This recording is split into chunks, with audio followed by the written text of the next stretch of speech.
and we're going to focus on on demographics and new market segments. So let me go ahead and introduce you guys to our panel over here.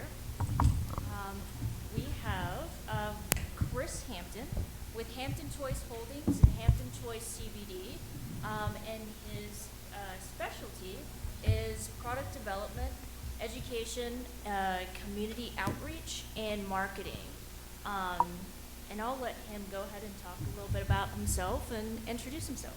Yeah, just real quick, my name's Chris Hampton, and yeah, I started a business 2 years ago. I got diagnosed with rheumatoid arthritis 25 years ago, moved to Northern California 15 years ago, found out which cannabidiol worked for me.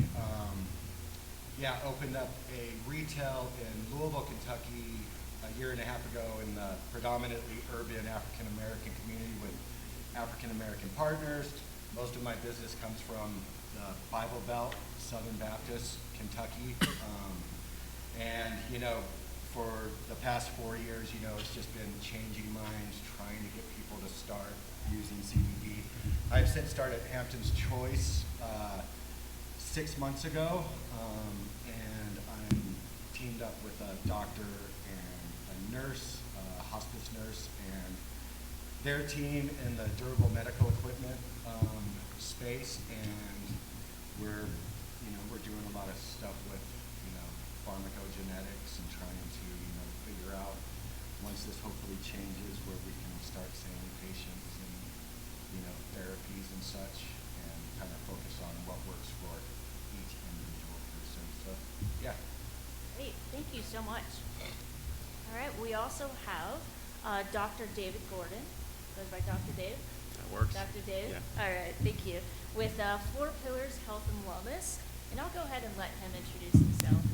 Yeah, thank you. So, Dr. Dave, and I'm a physician here in Denver. I came out from med school, 20 plus years ago and never left, as it's too nice here, notwithstanding if you were here yesterday and came from a warm area. But, so I had a private practice here in town, and that practice evolved over the years as I kind of learned that kind of the basics I learned in med school didn't really work well for chronic disease. So it took on a variety of forms, and when cannabis legislation passed in 2008 or 9, whenever it was here in Colorado, I started incorporating that into my treatment regimens and just kind of expanded my knowledge of that area. And over the last couple of years, I've really just focused on cannabis primarily, doing a lot of patient care work, but also a lot of education and outreach, and kind of my focus, having this background in integrative and functional medicine or dealing with chronic disease, is to trying to kind of bridge, cannabis therapy in that, make sure people understand cannabis is not just the new magic bullet that's going to save everyone's life,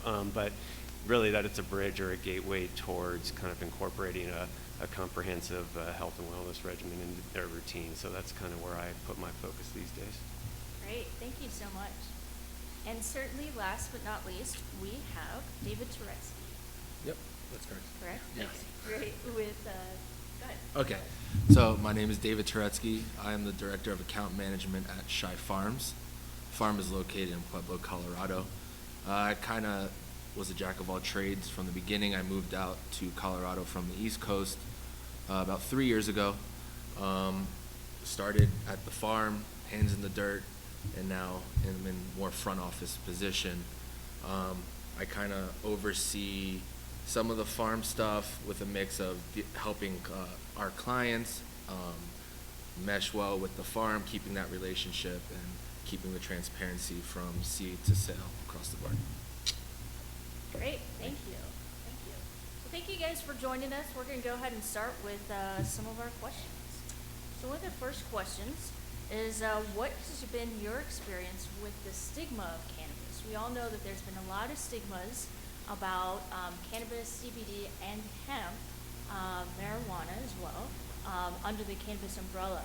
But what has been your experience in your industry, in your particular segment, or in your particular field? Do you want to start? Who wants to start? You want to just go down the line? Sure, Yeah, why not?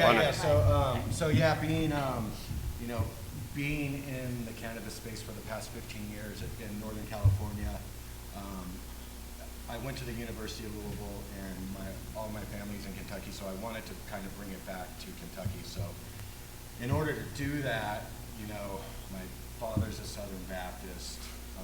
You know, it's that don't drink, don't smoke, but they're all dealing with these chronic illnesses. Like my stepmother has, you know, the same disease I have, rheumatoid arthritis, and just trying to break that stigma to get them to try it. But it is, you know, once they try it and they figure out what works for them and they get some relief, that, you know, it just opens doors for them to start talking about it. I mean, it's and then, you know, with Kentucky Soul, we opened up in the, you know, the urban area where, you know, health and wellness is probably, you know, way down there on the scale, and just trying to, you know, use hemp as a driver to just open up conversations to other stuff, like, you know, trash and you know, taking care of yourself and what to eat. So it's you know, just trying to you know, that I hate to preach it, but like education, trying to find the ways to just get them to try it and get them to, you know, it took my stepmom 3 months before she got anything out of it. So it is, you know, the educating that it's a commitment, and everybody's different. This isn't a magic pill. This isn't, you know, a cure. You have to really find out what works for you. It's been our big driver of sales, and people trust when you tell them that, you know, this is like, you know, the pain, anxiety cliches that we see everywhere. You've got, you know, we go at it a different way. I mean, it's first thing on our website. This isn't a miracle. This isn't a cure. This isn't a pill. You know, and we tell people move along. That's what you're looking for, essentially. Great, thank you. I can go. I mean, when I saw this question, I thought about it a couple ways. I mean, I saw stigma just like, you know, most of you. You know, I grew up in the, you know, 80s, so the whole war on drugs and, you know, Nancy Reagan, and really that continued through Clinton as well. But so, you know, for me, I had that stigma, and it's still, you know, it's still buried in there somewhere. You can't, you know, brainwashing is tough to get over. So, but I pretty quickly personally learned that it was a lot of false propaganda, just because I grew up in Los Angeles. So in California, even back in the 80s, cannabis was still, you know, kind of fairly liberally used. So, you know, I saw a lot of positive experiences with it in people I knew. And when I started in the world of medicine, there was a whole new stigma. So there's this whole, you know, drug of abuse, and it's just lumped in with, you know, some pretty other toxic substances. And you kind of, you know, say, okay, that's probably not true, but, you know, you're learning. And so this whole stigma within the medical community. And then, you know, further, as I went further and cannabis became more used as a medicinal compound, then I started seeing stigma lumping cannabis in with all the other integrative therapies that I would do. So, you know, the stigma comes from so many areas. It's almost like wherever cannabis goes, how it evolves, how it gets more used, more accepted, people are just going to figure out new ways to, you know, kind of demonize it. It's almost like people have a mission to make sure nobody uses cannabis out there. So I've seen it come from so many areas, and at each step, you know, as you actually educate and you learn, you know, and experience it, you know, whether it's, you know, growing up and seeing people positively using cannabis and it being an important part of life, and they're still highly successful and moving forward. You know, whether, you know, when I got to medicine and seeing that stigma of it being a drug of abuse, but again, seeing people not abusing it far more often than not, you kind of start questioning that. And then when it came to this stigma, oh, it's just this non-pharmaceutical therapy, if it's not a prescription, it doesn't work, which we see for everything in integrative medicine. You know, again, you look at the research, you look at the science, and you look at patients, you know, dealing day in and day out with these problems, you just see it's all stigma, it's all, you know, false propaganda. So, you know, that's why I kind of gone so much to the education side. The only way to break, you know, stigma is by getting people to try things, and then, you know, getting people to understand what it is, why it works, and you know, one step at a time, basically. For myself, I mean, I completely agree with what Dr. Dave just said, so I don't want to just beat a dead horse, but for me, I'll take it from a personal end.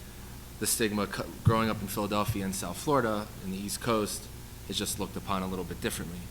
So when I told friends and family that I'm moving out to Colorado, they all thought, oh, okay, hemp, sure, cannabis. They thought I was going to be like the next El Chapo, right? And although, you know, I'm growing and selling flower and things by the pound and kilo, that doesn't help either. But it's education. Like, you know, Dr. Dave said, just education. I invite all of my family, friends, and I continue to come to the farm, see the plants, smell them, like feel them.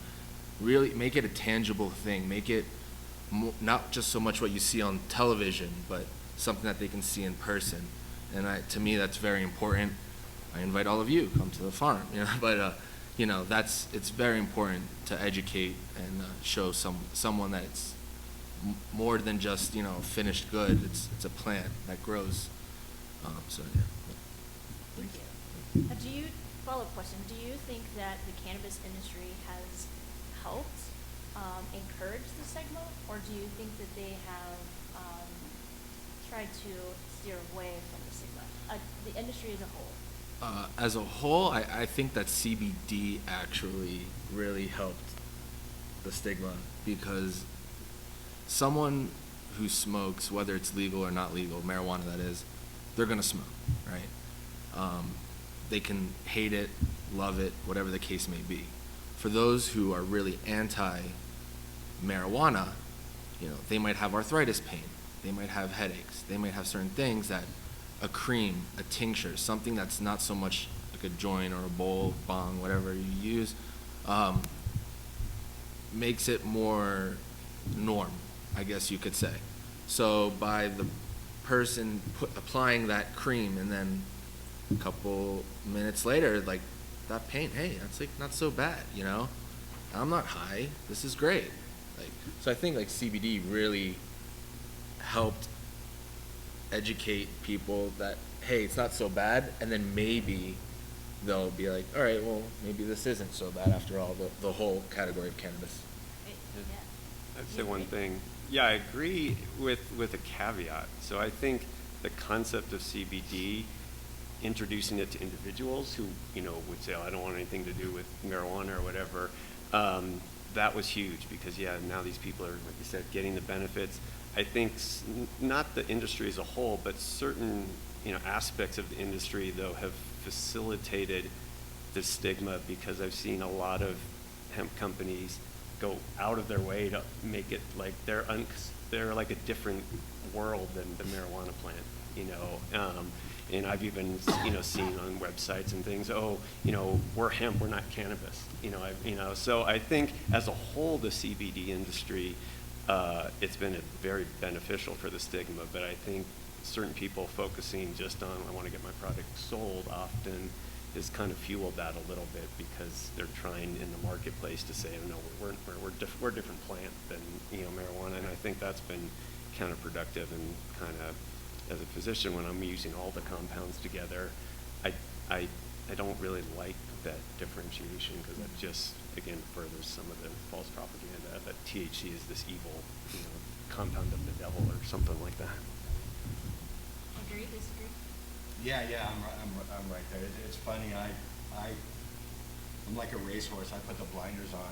Like, I can't even, like, I have to just focus on what we're doing, because yeah, like the cannabis and the CBD and the CBG and the CBN, like, there's so much happening that if you try to get into that and explain it to everyone, it just confuses everybody. So, you know, you do have to have that conversation though, like, and, you know, it's easy for me because I come from a personal level from cannabis, where it, like, THC doesn't do anything for me. It actually makes things worse, to trying to figure out what's going to work for you. So trying to, you know, explain to people what the plant is on the whole, and there are different compounds in the plant, you know, that's when it gets tricky, because yeah, cannabis is you know, especially in the South, you know, it's a bad thing, you know, and it's you know, trying to let people know that, you know, it's really just the same plant, and you know, you have to find out what's going to work for you, as you know, trying to explain that when you're not allowed to explain it gets tough as well. You know? So it's the stigma with the THC, but you know, in the South, I mean, in Kentucky, you know, not being there for a lot of years, it's amazing to see what has happened and the people that are getting behind it now because of the benefits that they've been seeing in the CBD space. So it's kind of. So in Kentucky, with in the Bible Belt, what do you think has been the leading factor that has brought them to even look at CBD or look at hemp as something that they might be interested in? I mean, it's just that, you know, the health and, you know, the opiate identity. I mean, there's all kinds of stuff that, you know, it seems everybody, you know, there's a lot of pain and people trying to figure out what to do about it, you know, and there's a lot of, you know, a lot of stuff that people can't figure out, what to do on a traditional medicine route, and you know, you start throwing in the opiates and such. I mean, people are searching for ways to get opiates, so you know, they're coming around because you know they hear this is working. So Dr. Dave, what has been your experience with patients that have come to you? Do they ask you about CBD, or do you inform them about CBD? Yeah, both. I mean, it's a mix. I mean, going back a decade, you know, when Colorado passed medical, initially it was patients coming to me saying, oh, you know, hey, I've been using this, you know, for this issue. I've been using this for pain. Can you do my medical certification? I'm like, okay, sure. You know, and then, you know, multiple patients came in and said that. So that kind of prompted me to kind of go back and look at the science. I mean, I was pretty familiar with cannabis as a, you know, social use substance, but not so much as a medicinal compound. But so that initially it was patients. Now it's both. I would say with CBD, it's split. So I see a lot of patients who are long-term cannabis users, you know, potentially decades, 50 plus years. You know, almost all THC. Some have never even heard of CBD. So with that population, a lot of it is introducing it to them and saying, okay, well, what are you trying to achieve with your regimen? Is it pain? Is it, you know, the psychopharmacology? Is it depression? And saying, well, here's how CBD fits into this regimen. And you start explaining what CBD does, and they get, their eyes light up, they get pretty excited. And so with that population, it's very much introducing it to them and really figuring out how it can help optimize their regimen. You know, for the general public, you know, that's more they're coming in like they've heard of CBD. They walk in and be like, oh, I just want CBD. I don't want any THC. And so it's, again, explaining the same thing, what these compounds do, and then just explaining that, you know, at least with CBD, once again, it's not a magic thing. You just don't take any CBD off the shelf and all your problems are solved. So there's the whole education we just heard in the keynote about, you know, really looking at product quality and things of that nature.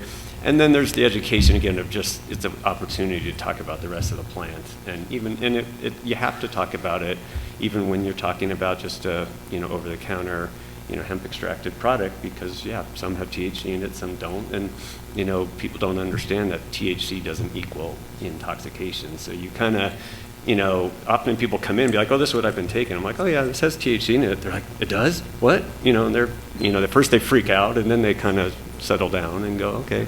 You know, it's a lot of it is with the different populations kind of require different approaches, and the most interesting though, I think, are cannabis users. You know, literally someone smoked for 50 years and has never heard the term, you know, or again, thought CBD or hemp was kind of something different. Right. So those people are pretty fun. So we have very different backgrounds up here on panelists. So whoever wants to answer this question first, let's see.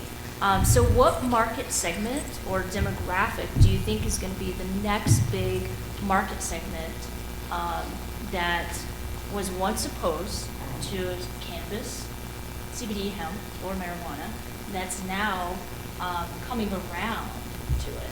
What do you think that is gonna be the next big demographic market that new CBD companies can market to? I'll start. There's a bunch, but I'll just choose one for now. I think like senior citizens. When I went back home to South Florida, I went to my cousin's bar mitzvah, and I was pinned in a corner by all of the elderly people at the party. My mom said, "Oh, look what my son does," and I was just bombarded with questions. They all, they don't want to be taking certain pills, drugs, etc., and they think that CBD is that magic medicine that you just take something and then all their pain goes away. But some were opposed. I gave my grandmother cream and for her knees, and she loved it, right? So they are turning around. Also with that market, though, you have to be very careful. Obviously, one of the age, but also in this industry, it's not as clean cut as we all would like it to be. And there are people that will give CBD cannabis industry a bad stigma by mislabeling dosage, cutting it with different, things, saying, hey, you take this, it's fine, charging an elderly person $120 for a tincture when it's hemp seed oil. And it doesn't work, right? And that was brought to my attention at that party, actually. She said, oh, I only buy this one because it works. The other stuff doesn't work. And I said, oh, let me see it. And I'm like, you're taking hemp seed oil. So I do think the elderly is definitely a market that may not have liked it, now opening eyes to it, but can just as fastly go back 10,000 more steps by wrong practices and just not educating and mislabeling and not doing things the proper way and just trying to make a quick buck in the industry. Yeah.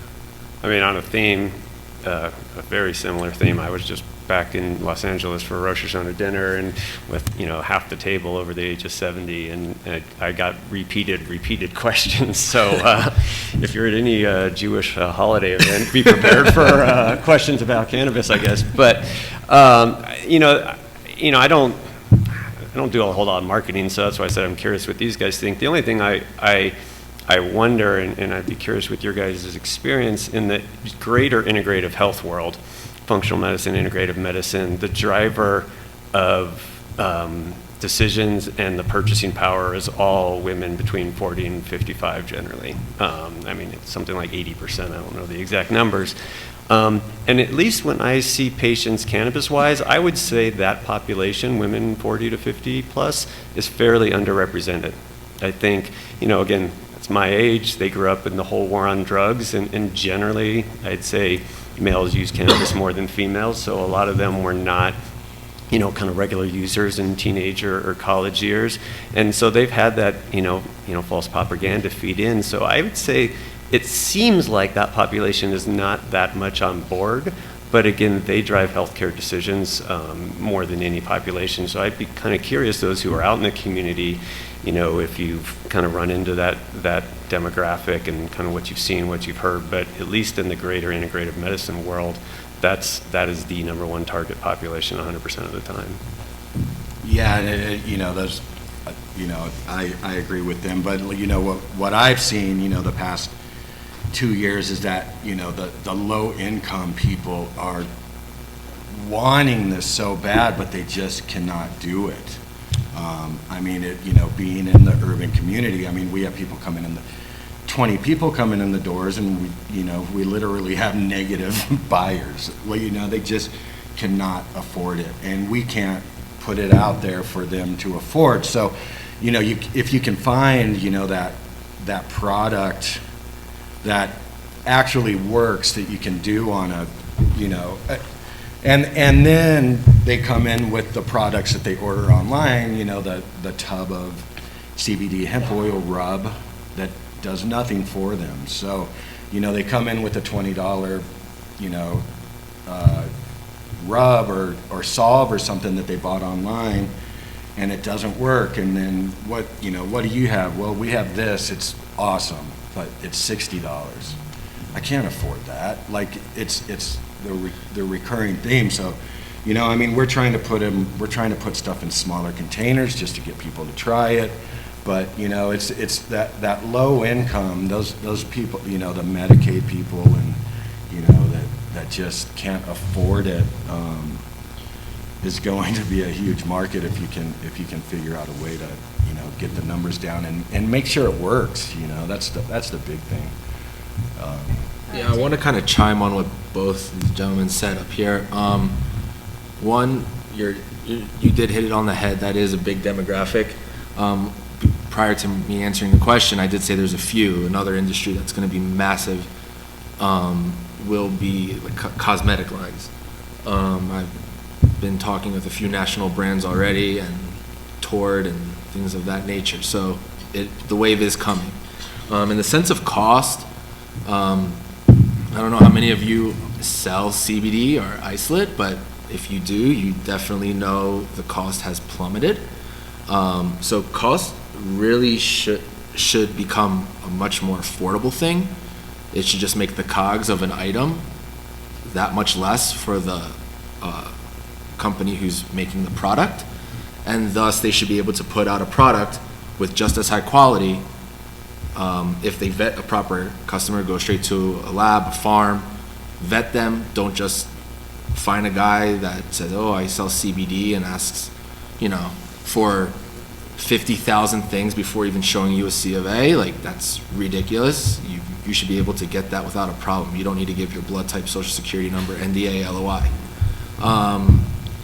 You know, so that really comes down to the companies putting out a good that is affordable to, I guess you would say, lower income. Because, I mean, I know what the COGS are, and you should be able to get a quality bomb for, you know, 25 to 30 bucks, high grade, everything straight from a farm. So, yeah. I have a question for you guys on the low cost, and I have a question, I don't know the answer. Are you guys allowed to sell hemp flower at your locations? You're not allowed to in Kentucky. Yeah. Are we hemp allowed- flower. In Colorado, yeah, as long as, you know, it's tested and you have C of A. And Right. I mean, I was just curious, 'cause I mean, the cost issue comes up all the time. Like I said, I'm talking to patients all the time. Oh, you need to, you know, introduce CBD into your regimen. And, you know, at least from what I can see on average, high quality products, you know, say for an average dose is, you know, 80 to 150 bucks a month, you know, maybe. And most people, a lot of my patients will just laugh at me, you know, when they hear that. So, you know, it's not a perfect situation, but the amount of times I tell people, you know, go find some 20 to 1 flower at a dispensary when it goes on sale, buy a bunch, here's a website or here's a link how to do a fairly simple home infusion. Again, it's not perfect, but I'm curious if, Not exactly. you know, for these low income populations, now as we have more hemp storefronts, you know, hey, we're doing a sale on flower, we're gonna have a clinic where you come do your own infusion and you get this community thing going. I just think that would be a pretty cool thing to see. Yeah, we're ahead of you on that. I mean, inhalation Nice. is huge, and we actually just bought, I mean,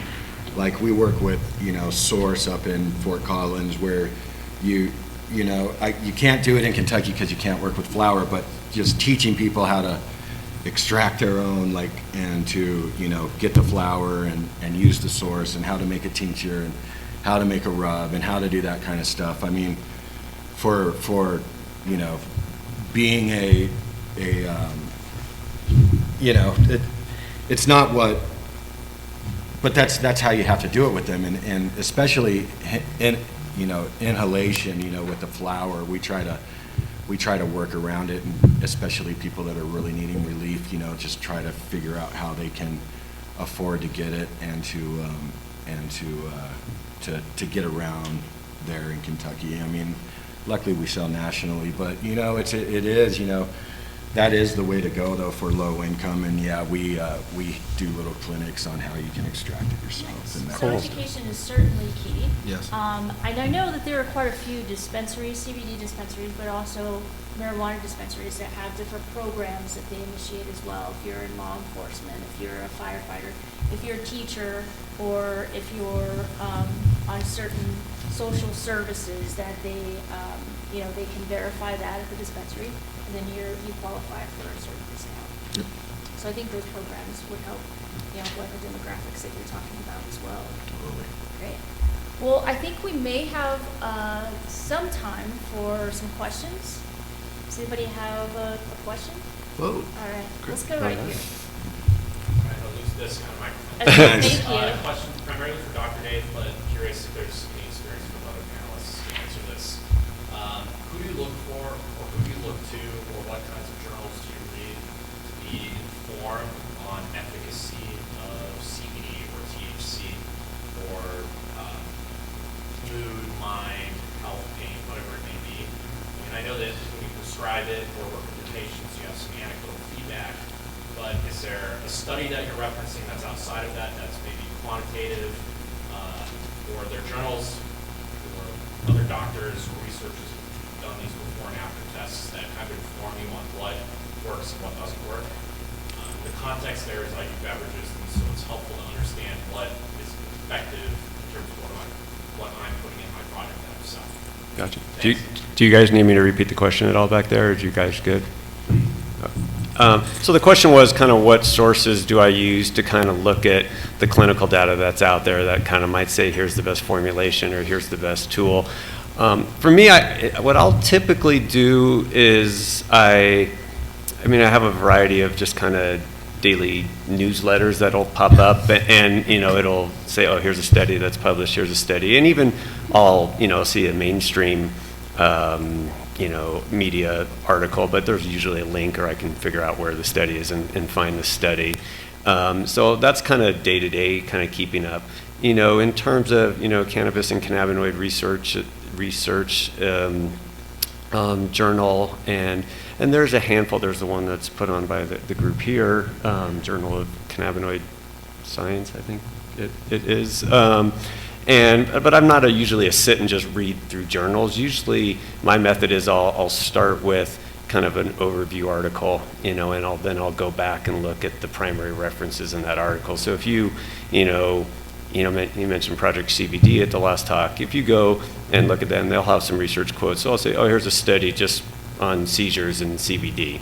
Okay, so look for one of the more recent ones, but then go back and in the references, and you can say, okay, here's the study. So pull out that individual data. That's typically, my method, and then I just save them. I've got a giant folder, in my cloud that's, got hundreds of articles. So then I kind of pull those out, when I need them, basically. In terms of, formulation, we just, we have some information, in terms of dosing, but dosing's nearly impossible. Just really, if you were here for the keynote, because they say, oh, we use 25 milligrams twice a day. Well, 25 milligrams of what? How bioavailable was it? What form was it in? What was the full profile? What was the percentage of terpenes? So even if you have a study that shows 25 milligrams twice a day was great for psoriasis, you don't know often enough what's in there, and so you don't just say everybody 25 milligrams. So I would say dosing still uses some of the basics, that kind of compilation of anecdotal data plus some of the research out there, and then fine-tuning from there. But again, until we have some universal language we're all speaking, and until we actually get people to publish bioavailability data or actually do bioavailability data, it's near impossible because it's apples to oranges. Yeah, I was going to say the newsletters and press like little emails that I'll get, but again, like he was saying, take everything with a grain of salt. You don't know what exactly the dosage was. If you do know all that, and you have, congratulations, man, you just became a billionaire. So there is no legit answer. There are a couple of doctors, though. I don't know if Dr. Dave does it in the country that I go to, that, they open up their cloud for you.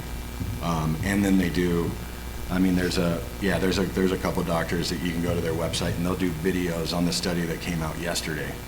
And then you can actually link to that study. I turned a lot of patients or people onto that, for sure. There's definitely a couple people doing that. We have another question over here. Yes, this is also for Dr. Dave. Do you traditionally still prescribe opiates in your day-to-day, or have you noticed, or traditional pain management, appetite, like nausea medication, Zofran, vinegar, do you still integrate those into your day-to-day with some of your patients? Or have you found yourself kind of leaning towards the holistic and homeopathic side and steering them away from that and kind of getting them on a different way? I mean, I haven't really used pharmaceuticals in my practice for close to a decade. I mean, with the sporadic, you need this here and there, a few renewals for people that weren't ready to kind of take the plunge and do what they need to do to get off pharmaceuticals. But And same with anxiety too? yeah, I mean, literally, I mean, I haven't written a physical prescription at least in 2 or 3 years, and I would say the 5 to 8 years before that, starting a new pharmaceutical was, outside of an antibiotic, if someone needed it for, pneumonia or something. For a chronic disease, I can't even tell you the last time I started a new pharmaceutical. And that's not just because of cannabis. There's quite a lot you can do for chronic disease. Have you seen anybody turn around from maybe seeing another Oh, physician? every day. I mean, And then at a homeopathic path, and you've seen their transformation? oh yeah, I mean, that was my practice for most of the last 15 years. 2 years ago, I switched. I closed my primary practice in Denver here, and I've been focusing more doing cannabis-specific work and then a lot of education and outreach.